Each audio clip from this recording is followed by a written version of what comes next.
What's up, everybody? Welcome back to another great edition of No Love Philly, the podcast dedicated to artists, activists, musicians, comedians, performers, breweries, basically anybody who makes the city of Philadelphia and the surrounding area as awesome as it is. This time around, we are taking you to Slime Time Live, where we were for Good Hour U Fest, and the whole time, this is the second day, this is going to be on the second day of the fest, and the whole time that I was at this festival, one name kept coming up. They kept saying, Matty, you got to talk to Matty. Matty helped us with this. Matty helped us with that. And Matty is actually Matty Klauser of Secret Nudist Friends. He also plays in Blushed. He's got a company called Paper Scissors Media, and he is also the founder and host of TRALFAMADOR. Matt is kind of like a scene saint. He helps bands all over the Northeast find gigs, everywhere from New York to Philly. He hosts them at TRALFAMADOR, and he still manages to go to New York twice a week to work. How on earth does he make it all happen? We find out. He's a really amazing dude. He's making a lot of things happen. He's throwing awesome parties, and this is a really great interview. We talked about his transition from New York to Philly, tips on how to throw your own house shows, and being classically trained opera singer. And we get another crazy ass Philly story. It's a great one. So make sure to follow us on Facebook, Instagram, YouTube. Listen to us and subscribe and rate us on iTunes and Google Play. And here we go. Here's our interview with Matty Klauser. What an awesome dude.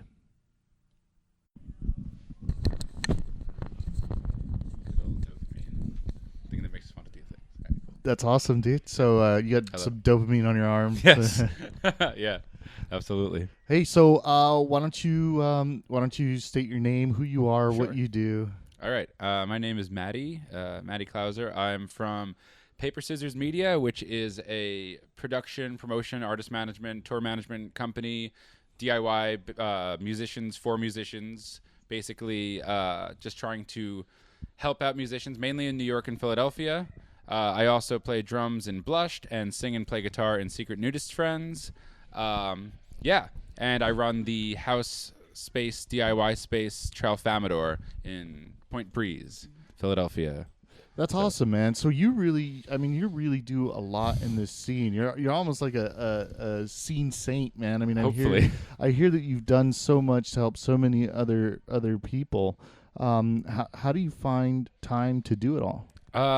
Basically, I don't know. I think I'm an extrovert who gets bored easily originally, but then I also just really love people, and I think I worked in classical music actually for a long time. I was a professional opera singer for a while, and I traveled doing that, but it was a lot of time alone, a lot of time not building community. You were working for yourself a lot in the musical theater and the classical world.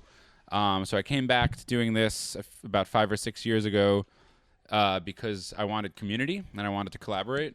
So I feel like any opportunity to collaborate with people is the inspiration for doing all this, because that's what energizes me and everything else. So if I'm doing this, my life's going to be better. If I'm not collaborating with people, things are going to be less pleasant. So wait a minute, you're a trained classical opera singer? Yes. Yeah, I worked about 6 years. I worked in Italy and Hungary and New York and California, a few places. Dude, what was that like? It was, honestly, I got to travel for free around the world and meet incredible people, and you got treated real bougie and real nice. People bought you a lot of things, but it was also a weird world because there was this like dichotomy between a lot of conservative older people who were your audience who you had to kind of serve, but the people doing it were all pretty progressive, interesting people, but you were almost trained to kind of be a little more buttoned up and a little more just like make sure you're serving the patrons, because there was so much money involved. There was intense amounts of money, and you always have to make the money happy, whereas in DIY, we're just trying to all scrape by. And what's been cool also in the Philly scene is like people are more worried, like, how can we survive and also get some money to charity or things like that? And it's not like just serving this kind of like 1%. But most of, classical music and opera, most of the people are real down-to-earth people. But it can be a little daunting just kind of dealing with this like money, putting on the appearance for that, which, obviously is not the DIY scene. So is this all you do now? No, I teach. I'm a certified in education too. I teach kids. I do test prep, and I do music lessons, and I work here, and I also work 2 days a week in New York where I'm originally from New York, lived in Philly like 5 years. All right. But I work in New York 2 days a week, doing teaching. So I teach about 3 or 4 days a week, and then the rest of the time is music. Wait, dude, so you drive from here to New York to go teach? I take the train. My family actually works for the railroad, so I can still go out there. I wouldn't do it otherwise. Okay, all right. I have a great gig out there that I've kept since when I moved here. I was able to keep that gig as long as I get there, and so for the time being, it's worth it. That's awesome, Yeah, man. so I'm very busy. So what brought you to Philly from New York? Sure. You said 5 years ago? About 5 years ago. Okay, yeah. all right. So what brought you? I found, so I was, like I said, I was traveling a lot with classical music, so I was seeing a lot of cities, and I was working with a lot of people. Well, Philadelphia, actually, after New York, is the second, like kind of the second city of classical music. And Really? of jazz and of that. All right. Yeah, like some of the biggest conservatories and like the orchestra here is like top rate. So on the East Coast, if you're not in New York, you're in Philly. So I was working here a lot, but while I was here, I got asked, I was kind of meeting a lot of friends outside of that scene, more in the experimental scene, and I got into some experimental bands that, I started playing guitar again in them, and I played drums in one. So I basically had some opportunities outside of the classical world, and yeah. It's cool. Yeah, and outside the classical world, and I started meeting some really cool people, started dating someone in Philly, started making a lot of friends here, and New York is daunting. Like, it's hard to survive in New York as an artist. You can't do the things I'm doing without working your ass off all the time. So there was a certain moment I was just like, I guess I'll try Philly and go to New York a few days a week rather than do New York and go to Philly a few days a week. And I moved here, and 2 years after 2 or 3 years after moving here, I got a house and started my house venue, started the production company after about 2 years here, started playing a lot of bands here, making a lot of friends, and it just keeps going. And I find that this city it was the city I was looking for because it reminds me a lot of ways in New York of the things I loved, but it has all the things that it didn't have because of just New York being so exhausting with being so huge, being so expensive, being so competitive, where here it's a little more collaborative, it's a little more manageable, and I feel like you can get things done here in a way that's a little more down to earth and a little less like just cutthroat. New York is just a little too cutthroat. But it's funny, like I still play New York all the time. We have 4 New York bands on this festival for Good How Are You, and I have New York bands play my shows in Philly all the time, and we help each other out constantly, so it's great. Dude, that is so rad that you're able to kind of like open a door, like a gateway for yourself, you know, coming from New York over here. And we're hearing that there's a lot of New York transplants that come here, and they're like, yeah, well, it's a lot less expensive to live here, but you can still do things. Yeah. And having that I think this geography of Philadelphia, it's a prime spot, man. And I think that's why like so many awesome things are happening here, you know? Sure. So tell me a little bit more about your production company. Sure. So about 3 years ago, I want to say, my friend Brandolyn Ham, who actually, she just graduated from Drexel's grad program. She's an interior architect and a space designer. And she and I we met randomly at a show, actually, like right after she moved here. Maybe 3 or 4 years ago we met, 4 years ago. And after about a year hanging out, we were going to so many shows together. And we just had this knack for meeting the bands, meeting the artists. And all of a sudden they'd be staying at our houses. And we were going to, and I was playing in bands, and she was doing some like lighting work for some venues, doing some dance parties. And we just said, why don't we do this? Because it seems like all we need to do is just cash in on the fact that we're already in this scene. Let's actually put stuff together. And it worked. And we kind of made a good reputation for Paper Scissors Media not being a bunch of assholes.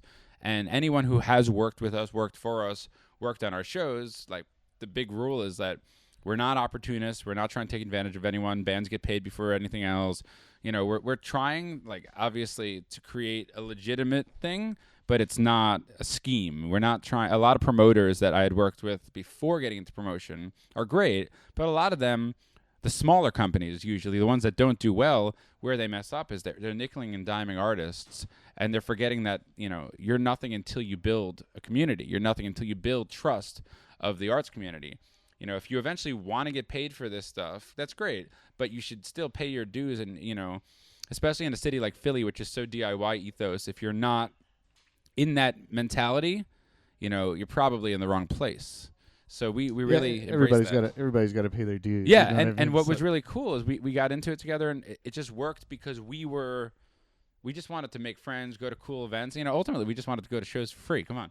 and just throw them. Absolutely, right? Yeah, right. But honestly though, it was really good, and we even had a strict rule that in the first like 7 or 8 months of that we were not putting any of our like close friends, like obviously friends, but we weren't putting ourselves on shows because we didn't want it to be like this opportunity thing. We're just trying to promote our band. We wanted to make sure it's like we're actually trying to create a music community and like create a family there. And obviously after a certain point, you're gonna throw your own band on some shows. But we really wanted it to be about like throwing really cool parties, throwing cool events, and also now I've it's opened up into other things. I work at a few venues, and she's actually worked on Burning Man now since then. Oh, wow. She worked on the Burning Man festival, not through Paper Scissors, but just due to the people she's meeting. And she does. That's great experience. Yeah, so. and she's doing some really cool work. She's not doing Paper Scissors anymore. She kind of passed it over to me, but she's so busy now. She's full time doing that. But she was who like started it with me, and then I've had great people along the way who have helped out, and it's going. And we're throwing about 5 to 10 shows a month, and we're tour managing some bands now. And now that we've met more people, we can a band can come to us and say we want to tour the Northeast. Where are you going? Can we help you? We'll be honest, and say, yeah, yes or no, these cities. And we're trying to, the next step is to become a national thing. I want to host at South by Southwest. I've hosted at CMJ Festival and Northside Festival in New York. We have a Northside Showcase coming up in the Northside Festival in Brooklyn in 3 weeks. So maybe getting into some more national stuff, but also still helping the family. We put together of these like 20 to 50 bands and artists that we work with regularly who have just been a part of our community for the last few years. And Trash Boy being one of them who helped put this festival together, obviously, who we collaborated with on this. But we're at Slime Time. Yeah, we're at Slime Time Live, by the way, to the listeners. Yeah. So this is, and it's been really great. And then TRALFAMADOR, the house venue, kind of put it over the edge when we just had a space to do it in. Because I've, have tons of venues we can put it at, but when you can control something and throw it in your house and create a vibe and create an entire experience, I think that's the ultimate goal. We'll save all those awesome quotes because I know I'm going to get some awesome quotes for you. I'm going to start filming here in a little bit. But first, I want to talk about the work that Paper Scissors Media does. Okay, so so you guys throw shows, right? And you're bringing in out of town acts. Yep. Usually, there's at least one touring band on most shows. Okay, and is it a well-known band? Is it a local from New York? Depends. Is it right? Yeah, okay. I have bands from all over the country contact me. Honestly, at this point, now that we're more established, I get about 20 to 30 emails a week asking for shows just from recommendations getting passed on. Right on. I can only honor a few of them, and then you also, as a touring musician, myself being in bands, you have to also pay back favors because someone so helped you out in Virginia. Right. You promised them in June you're helping them out, and there's only so many spaces and so many locals to put on shows. That being said, I say there's 3 reasons to book a band, right? A, you owe them a favor. B, they're the best band ever. Or C, I forgot there was C. There's a C. But no. A, you owe them a favor, which is the inevitable, but they're usually awesome bands too. B, a really cool national band hosts you. You want to hear that thing. Or C, you just hear something. They're unknown. They've never played anything, but you're like, this is amazing. People need to hear this. All right. Sometimes you get a band. It's like, we just started a month ago. Can we get a show? And you listen to it. You're like, yeah. Even though they're not going to bring anyone out. So you try and stack that bill with as many people who will draw people out to see that artist. So quality, you got to hear this. Yeah, right? and I think the balance is always quality with attendance. You always have to say who's gonna draw, who's gonna wow people, and I think it's always trying to create the best balance of everything to have the best experience. So that's awesome, man. So all right, so you do the booking of bands. Yeah. Then you said you manage bands. Yeah, right? I've managed a few artists. There's been a few artists who have basically said to me at a certain point, "Hey, I don't know what I'm doing. You know the right people," and we'll just say, "Cool. You give us $20 a month." And I'll take some time out in my work day and say, send out emails, send out press releases, make sure people are hearing your music, make sure you're getting on shows. And we're not trying to take a lot of money of it. If you give me $30, I'm probably going to make sure your band gets heard. So that's where we're trying to create a business, I think. But at the same time, at a rate that the DIY scene can handle. So it's this always a balance between respecting your time, but also making sure that you're still serving the community. And I feel like that's the tricky double-edged sword where some people who are trying to be super DIY work themselves into the ground and get burnt out. So what I'm trying to understand, I think right now, is like moving into a more professional level is making sure being really true to the DIY roots, throwing great parties, and making sure that hopefully this becomes a sustainable business, but never becoming disconnected and becoming a corporate entity because it's something we don't stand for. So all right. So with that $20, $30, Yeah. or 20 to $50, Yeah. you know what I mean? What are when you say you manage them, what specific things do you do for them? Because I think the people don't know about it. Yeah. They don't know what it is, and somebody listening could be like, that's exactly what I need. Yeah, So, absolutely. Yeah. So we'll try. If you're making recordings, we'll either find someone to do your recording, do it ourselves. One of the people who I work with, find someone, one of our friends, try and get you a good rate on that. Make sure that that's affordable. Make sure that recording gets distribution, because we have distribution accounts. So make sure it's on whatever. If you want it on Spotify or iTunes or whatever, make sure it's where it's going. Help with like just kind of setting up a Bandcamp, SoundCloud. Also make sure that when you release something, that all the venues and the promoters that we know, it's at least coming in front of them. It's getting to them. Also, if an artist we're managing, we're obviously going to put them on shows to showcase them. And then beyond that, they say we want to go on tour. We're going to try and put that tour together. So basically just all of the grunt work that gets in the way sometimes of making sure, a good artist gets heard. And then, we know our own limitations, and knowing when it's time to say, hey, we can get you someone better. right. An artist I just worked with, got an offer from a major management, like a press team. Wow. And I was like, yeah. They're like, is this worth it? I'm like, yeah, go do this. Wow, it's time, dude. Wow. And so it's just things like that, and also just helping out the bands that we all work together and the artists that we work with. All right. So, how many bands are you working with right now in that kind of the full management team? About 5 or 6 artists, but like I said, we have a community of about 50 bands, artists, DJs, performers that play regularly on events for Paper Scissors and Tralf and all these things. So we're always trying to build. I have a roster of where they're based, what city, all this. So yeah. So what advice? I mean, so you've done. I mean, you've worked with all of these bands. You've had people coming in, people coming out, and in my opinion, you've had a lot of success in doing doing this whole thing. What advice do you have for people coming into the scene and that want to contribute or want to do something? And what do you attribute that success to, and how can they achieve that as well? Sure. I think what's really important about this, I think having sincerity.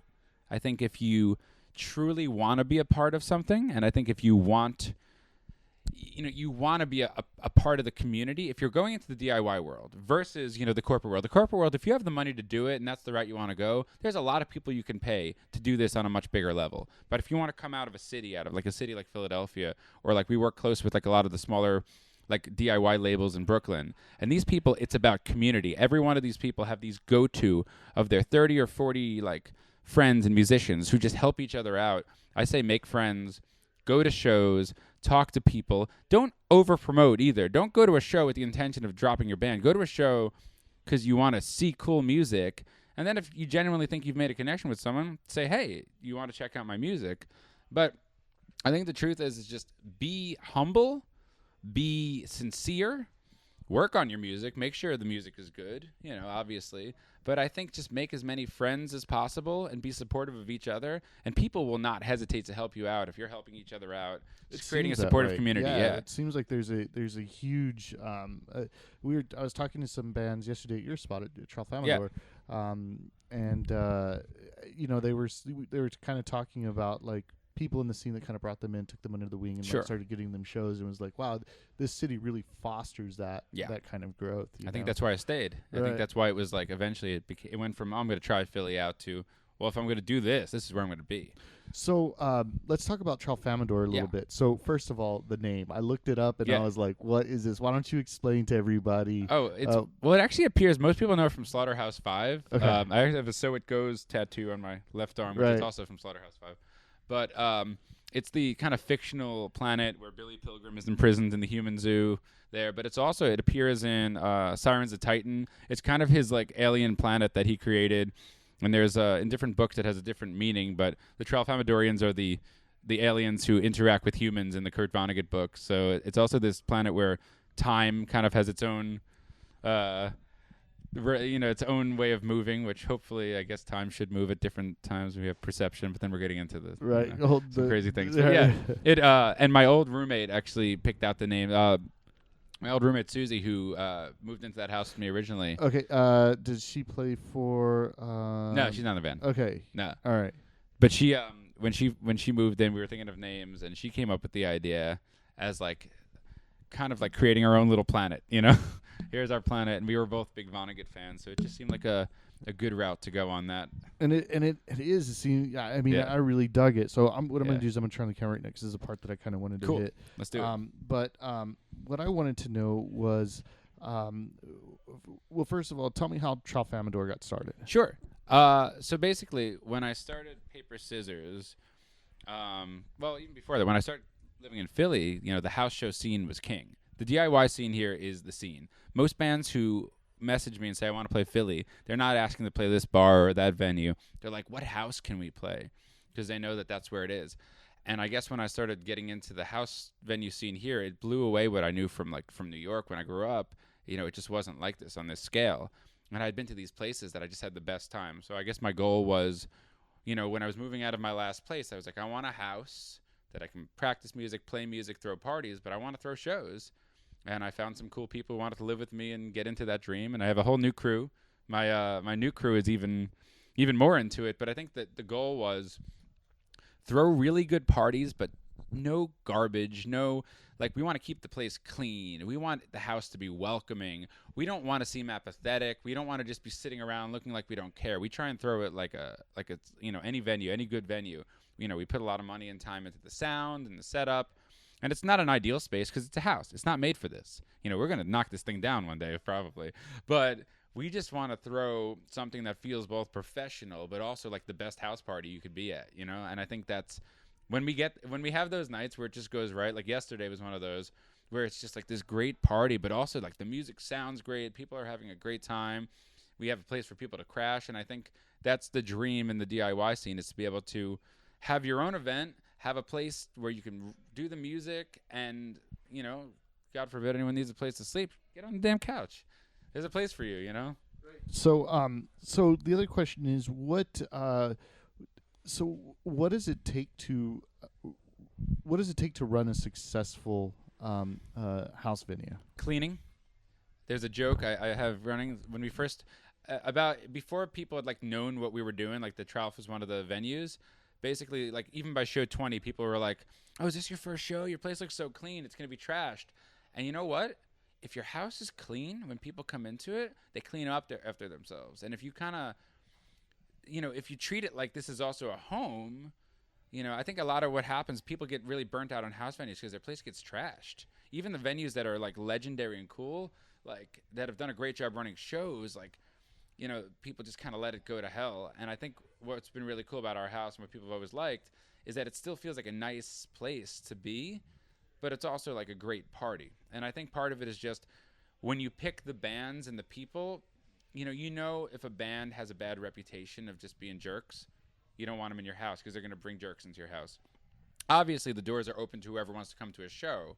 You know, and hopefully you'll like get the vibe. If the vibe is friendly and professional and good, people are going to be good to each other. But I think part of it is really just having a respect for the space. And I think beyond that, investing some money in a good sound system so it sounds good. Like, just because it's a house venue, it doesn't mean it doesn't have to sound like shit. You know. What are some of those legendary venues? I think, the biggest ones for me are like the Ox, which was in North Philly. There was help me right now. What was the big one in West Philly? You're telling me I'm new to all this. Oh my goodness, what is it? Golden Tea House. Golden Tea House got like run into the ground, but they were doing the biggest parties every night. It was amazing. It was epic. But man, that like the building couldn't take it anymore. All Night Diner right now in West Philly is like doing 4 shows a week, but they're ending their lease soon because, you know, they did it. It was a moment. You know, it became more about the show than the house on a certain aspect. I couldn't run a show house where I was doing 4 nights a week because I still need my house. But I think that those places are incredible. You know, there was and then you have like the more like established places like like a place like Philomoka, which is like real legit, now. There's a place called Double H Ranch right now, HH Ranch in Kensington, which I think is the coolest spot in the whole city.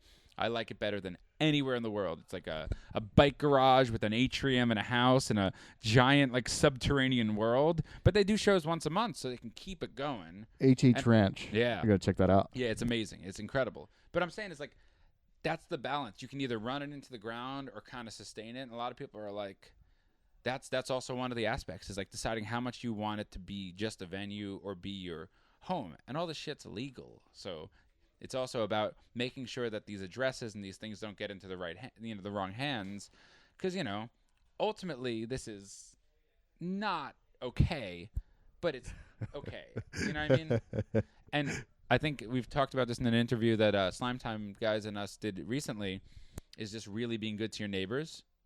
I think having a good community of neighbors, there's always going to be people who don't like what you're doing. But if the majority of the people know that what you're doing is something that's good and not destructive, I think that's what will sustain you too. It's just like, we've had the neighbors' kids selling like handmade jewelry in our living room at a show, and it's just supporting that. Did you do well? Yeah. Good for him. Yeah. Or her. Her, yeah. She made like $100 one night. Good for her. Oh, they were like, yes, every weekend college. Yeah. Done yeah, there you go. So the other question that I have here is that, like, what do you think? Why do you think that you mentioned that there's a lot of New York bands that come through, or different out of town bands that are like, no, I want to play this house show. Yeah. Why do you? And there's so many house shows here in Philly. And you mentioned a lot of them. Yeah. Why do you think that there's been such a need, a want? Why is there such a market for these house shows? I think it's just due to the nature of this city. It's a really down to earth city. And I think that a lot of the venues in town, it's not you can go to a house venue and you can get to know people. You can meet people. People will talk to each other. There's less worry about the overhead. Are we making enough costs? Is everyone getting paid? Because when you're on tour, it's also really important to get a little bit of money to sustain that. So if you had a house show, the touring bands can get some money because you're not worrying about all this overhead. You're not trying to keep this place open, tooth and nail. So I think that's part of it. But I think the ultimate thing is that people want to meet people. And when you're at a house party, what's better? That's when you meet people. You're at these people's houses. People are introducing you. People are talking to you. So then when you come back and you do play that bar or that venue, you made those friends. If you left a good impression, those people are going to come out to your venue show and make sure that place is packed. But, you pay your dues in the house venue scene. And there are still bands who come through and have played Johnny Brenda's in Philly and have played, Underground Arts and are still like, oh, we can play that house? Oh, that place is the best, because they know it's going to be an amazing party and they're going to meet so many friends. And even on a touring, like sensible sense, like you'll probably get a little more money to put gas in the car at the end because there's just less overhead to run a show like that. So on the business and the personal end, it's really beneficial. So. That's awesome, man. So I was just amazed by it. So I'm just hearing like, wait a minute, there's these shows, and then running Slime Time, and there's that, and then there's one just a few blocks away at your house. Totally. And it's just how many of these do you think are in existence right now? How many house venues? Yeah, how many house venues do you think exist? I'd say house venues, and then also like multi-use space. I'd say there's in Philly at any given time about 5 to 15 active ones, but there's always like people doing one-offs and throwing a party. A friend of mine just threw one at his house the other day, and he said to me, how the hell you do this? This is hard. This is freaking hard. He hasn't done another one since. And then there are the places, you always have to figure out how many you can do. Like TRALFAMADOR will do like 2 to 4 a month. If we do more than that, it kind of wears on us a little bit because we're always like kind of cleaning up after it. And nobody ruins it, but it's also like you're always just kind of getting ready for show mode. And I know Slime Time is doing like 2 or 3. I feel like that's the most sustainable way to do it. So, but there are places every 3 months you'll see, oh, that place is doing a show again.